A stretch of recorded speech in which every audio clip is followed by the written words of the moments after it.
Last week there was snow in the forecast, so we had no problem packing our bags and heading south, way south, to South Florida for the opening of turkey season. Growing Deer TV is brought to you by Bass Pro Shops, also by Reconics, Trophy Rock, Eagle Seed, Nikon, Winchester, Scentmaster, Dead Downwind, Antler Dirt, Lacrosse Footwear, Whitetail Properties, Bloodsport Arrows, Outdoor Edge Knife, Flatwood Natives, Caldwell, Hooks Custom Calls, Montana Decoy, Prime Bows, G5 Broadheads, and Redneck Hunting Blinds. We had several stops planned on this trip, but one of the most exciting parts was actually turkey hunting in one of the earliest turkey seasons that opens throughout the United States. We were scheduled to meet with our friends Chris and Tina from Flatwood Natives. They're both avid hunters, and we were excited for a chance to hunt with them. Some friends of Chris and Tina invited us to a ranch to hunt turkeys, and they had spent some time scouting the area and knew where some birds had been roosting. We paired up with Gabriel, and he'd been watching some birds using a group of oaks in the middle of a large cattle pasture. With the toms possibly being so close, we elected not to call until we thought the gobbler was on the ground. After 45 minutes of not hearing any toms or hens, we decided to do some calls and see if any turkeys were in the neighborhood.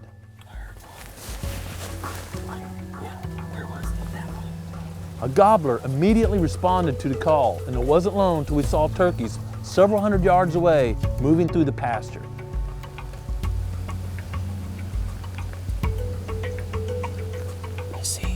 I see a turkey anyway. I can't see him yet. I see two of them, three of them, 4 of them, Coming our way. 4 of them, 5 of them, 5 of them. Oh, yeah.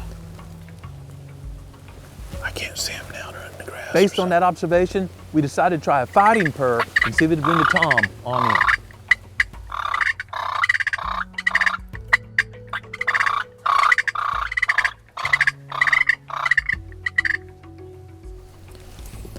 Can you break that one? You see the one palmetto leaf sticking straight up?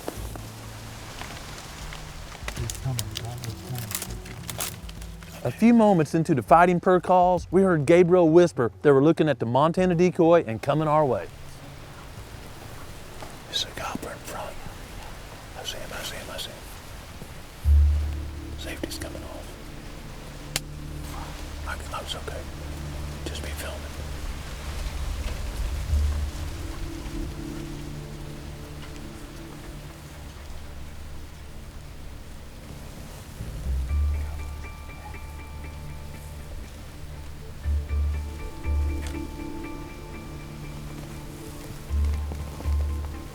I can take the gobbler.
Talk about knocking a gobbler stone dead. He ain't even flopping.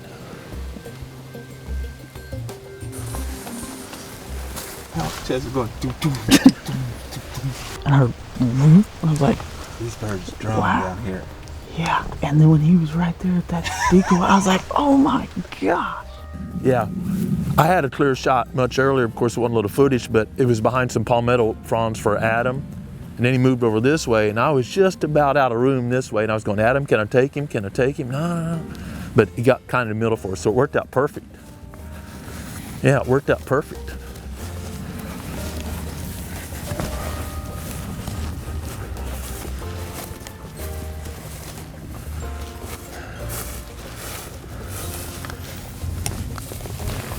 Oh yeah. Ooh, that's a hooker there, buddy. Good. Look at those hooks on that thing. I mean, that's a limb hanger. That baby a hang. Now that's a way to start the year right there. Whew. Man, look at the hooks on that thing. We got to find a limb. I mean, I think it will, look at that, it'll hang. It'll hang on the hooks. That decoy pulled him in. Yeah, it worked great, didn't it? And you know, the great thing about that is you can have 4 or 5 decoys with you. They're not clowning around, they're not making a bunch of noise. They just fold up and fit in your pocket. We love those decoys. That's really nice. That beard's got to be 11 inches or so. I mean, it's... Dang sure thing. Those spurs are impressive. That is an impressive bird there. Look at that. Yeah, that worked out like a champ, didn't it? Just starting to do a lot of strutting. Look, they're not wore off as, you know, they'll get a lot more war as the season goes. That's probably the most strutting he's done this whole year was that last 100 yards. I couldn't see, when you were saying 60 yards, 80 yards, 100 yards closing, I couldn't see him the way the palmettos were. I could not see him. I'm going, man, those guys are getting a show and I'm missing it. Yeah. Thank you so much. Congratulations to you. Man, look at that. There ain't no denying he's an Osceola.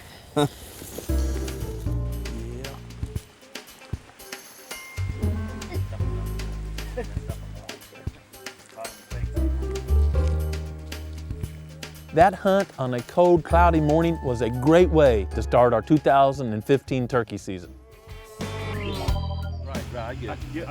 While we were in South Florida, we also took some time to help Chris and Tina design and plant a tree plot. You can tell it's super flat, not at home today. We're actually in South Florida with Tina from Flatwood Natives. Tina, thanks for having us down.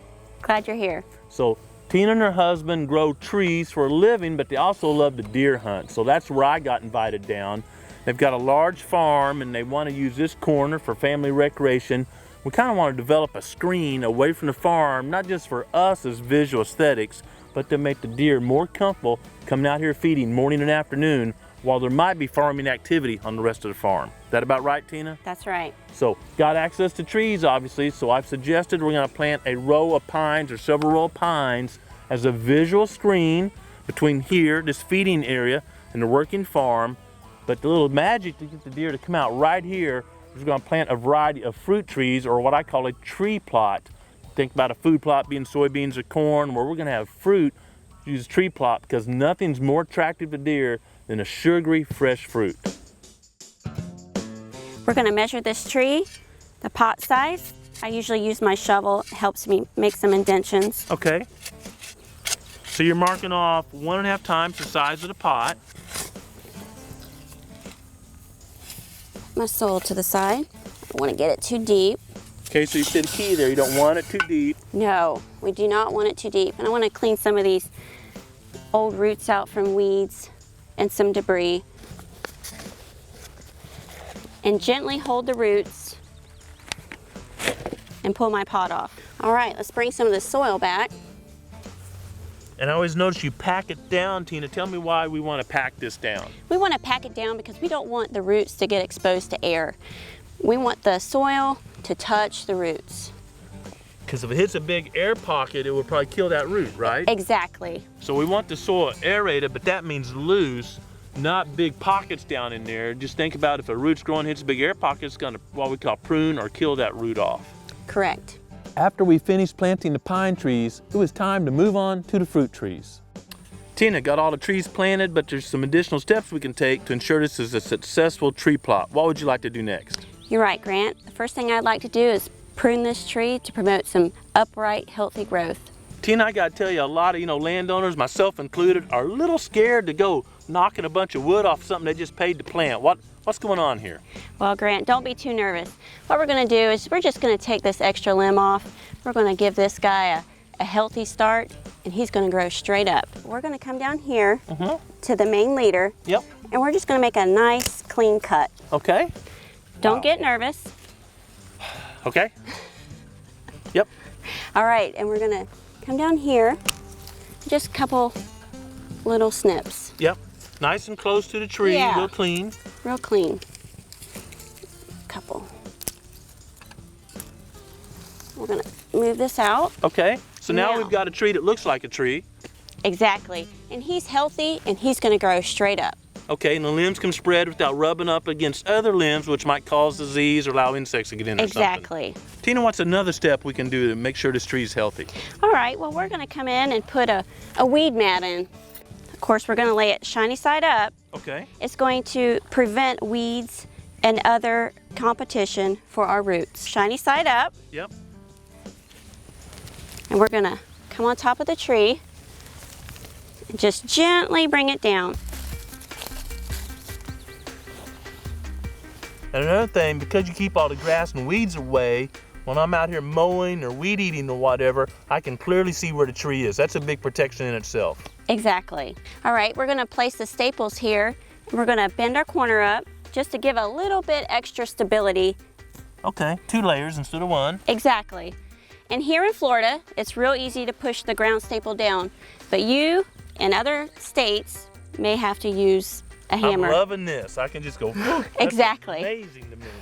Tina, I get the concept of, protecting the tree against weeds and grasses. What else can we do to give this tree a great start?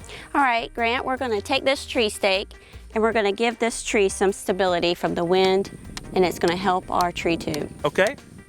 I remember way back in college, tree tubes were solid. Tell me why there's all these vents in here.